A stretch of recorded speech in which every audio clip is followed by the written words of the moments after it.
Hi friends, Peddapalli జిల్లా కమన్పూర్ మండలంలో సుమారు 600 ఏళ్ల క్రితం ఒక రాతి బండపై ఆది వరాహస్వామి వెలిసినట్లు పూర్వీకులు తెలిపారు. ఈ విగ్రహం పెరుగుతూ వస్తుందని భక్తుల నమ్మకం. ప్రస్తుతం నేను ఆ దేవాలయానికి చేరుకున్నాను. ఇక్కడ భక్తులు ఇండ్లు కానీ, జాబులు కానీ, పెళ్ళి మరియు పిల్లలు ఇలాంటివి ఏమైనా కోరికలు ఉన్నా కూడా ఇక్కడ ముడుపులు కడతారు. ఇక్కడ కోరిన కోరికలు ఖచ్చితంగా నెరవేరతాయని భక్తుల నమ్మకం. ఆలయంలో ప్రవేశించగానే ఎడమవైపున స్వామివారి పాదముద్రలు కనిపిస్తాయి.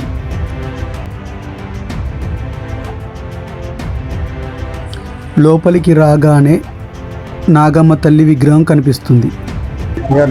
నమస్కారం. ఈ గుడి ఎప్పుడు స్టార్ట్ అయింది? ప్రత్యేకత ఏంటి? విశిష్టత గురించి మాకు తెలియదు. జై శ్రీమనారాయణ.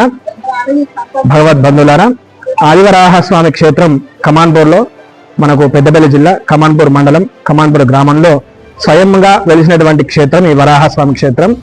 ఇక్కడ వరాహస్వామి వెలిసినప్పటి నుండి మనకు ఈ చుట్టుపక్కల దేవాలయాలు కానీ అన్ని కానీ కొంచెం కొంచెంగా అభివృద్ధి చెందుతున్నాయి.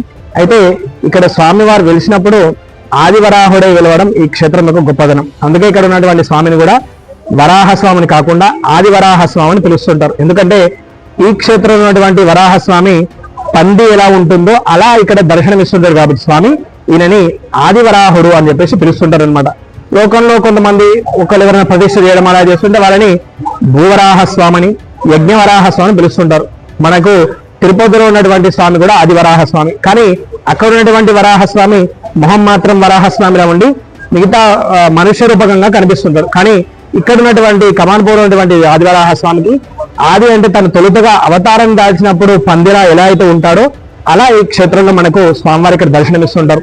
అలాంటి స్వామి మన ఆదివరాహస్వామి ఇక్కడ మనకు వరాహ రూపకంగా దర్శనం ఇవ్వడం అనేది ఈ క్షేత్రం యొక్క గొప్పదనం. అలాంటి స్వామి ఇక్కడ స్వయంగా వెలవడం అనేది కూడా చాలా విశేషం. అక్కడ స్వామి స్వయంగా వెలిసి తాను ఇక్కడ ఉన్నాడో నిరూపించుకోవడానికి సంవత్సరానికి కొంచెం కొంచెంగా పెరుగుతూ ఉంటాడని ఈ క్షేత్రంలో ఉన్నటువంటి మహాత్యం. అలానే ఇక్కడ స్వామి వెలిసినప్పటి నుండి గుడి నిర్మాణం లాంటి ఏమీ వద్దని చెప్పేసి అలా ఎండకు ఎండుతూ వానకు తడుస్తూ అలానే ఉన్నారు. సుమారుగా 600 సంవత్సరాల నుండి 700 సంవత్సరాల నుండి స్వామి వెలిసి ఉన్నాడు. కానీ ఇక్కడ పూజలు మాత్రం ఒక 180 నుండి 200 సంవత్సరాల నుండి పూజలు అయితే సక్రమంగా జరుగుతున్నాయి. అంతకుముందు స్వామి వెలిసిన కూడా ఎవరు దాన్ని గ్రహించలేకపోయారు. తర్వాత తెలిసినప్పటి నుండి స్వామివారికి వరసక్రమైన చక్కగా స్వామివారికి అభిషేకాలు కానివ్వండి, అర్చనలు కానివ్వండి అన్ని కూడా ఇక్కడ పూజలు చేయడం జరుగుతుంది. ఆ తర్వాత ఈ దేవాలయాన్ని ఎండోమెంట్ ద్వారా కూడా వాళ్ళు కూడా దేవాలయ ధర్మాదేవాలకు తీసుకొని చక్కగా దీన్ని అభివృద్ధిలోకి తీసుకెళ్లాలనే సంకల్పం పెట్టుకొని చక్కటి అభివృద్ధి కార్యక్రమాలు చేస్తున్నారు. అలానే భక్తులందరూ కూడా వాళ్ళ కోరికల మేరకు ముడుపులు అవి కడుతూ చక్కగా వాళ్ళ కోరిక నెరవేర్తే వాళ్ళు కూడా దేవునికి ఏదో రకంగా అభివృద్ధి పనుల్లో పాల్గొని స్వామివారి కృపకు పాత్రలు కావుతున్నారు. అలానే మీరు కూడా వరాహస్వామి తెలుసుకున్నందుకు గాను మీరంతా కూడా వచ్చి స్వామివారి మంచి దర్శనం చేసుకొని మీ సమస్యలు ఏమన్నా ఉంటే అవన్నీ తొలగిపోవాలని స్వామివారి మంచి చక్కగా ప్రార్థించి స్వామివారి కృపకు మీరందరూ కూడా పాత్ర కావాలని కోరుకుంటూ బోలాది వరాహస్వామి భగవానికి జై. జై శ్రీమన్నారాయణ.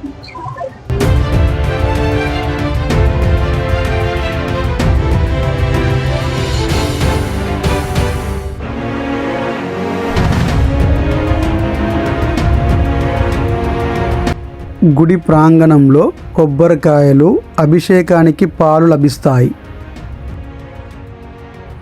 భక్తులు 11 ప్రదక్షిణలు చేసి స్వామివారిని దర్శించుకుంటున్నారు.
భక్తులకు ఇక్కడ పులిహోర మరియు లడ్డు ప్రసాదాలు లభిస్తాయి.